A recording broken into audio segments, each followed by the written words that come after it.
It's a huge expense financially, but just as costly politically.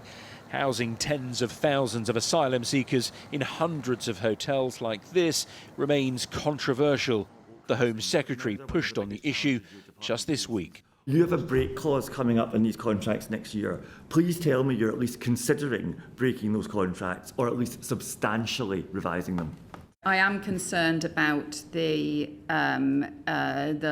level of money that's gone into these contracts.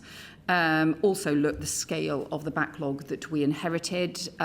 We need to end asylum hotels altogether. That is Labour's plan, but new figures show little sign of it happening. In fact, the amount of foreign aid diverted to housing UK asylum seekers is barely shifting. At the end of March this year, there were more than 32,000 asylum seekers in UK accommodation. The Home Office says it aims to use just over £2.2 billion of overseas aid this year, the vast majority on asylum hotels. That's only a small drop compared to last year, when it was around £2.3 billion. The Home Office told Sky News it's urgently taking action to reduce costs by speeding up asylum decisions, and says it wants to end the use of hotels by next year.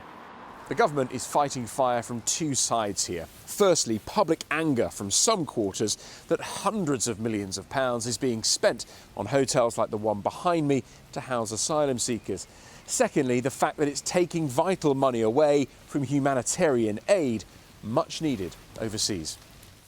Foreign aid budgets are already set to fall, with charities saying taking more cash out is a false economy. Aid can help to support communities to be more resilient to the effects of natural disasters, but they can also help to prevent conflicts from happening in the first place.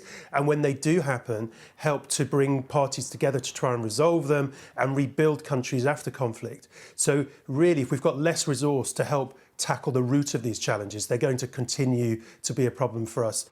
Last Saturday, 1,195 people crossed the Channel on small boats, the highest number this year. The government has a legal duty to house them safely. Where the money comes from to pay for it is another matter. Dan Whitehead, Sky News.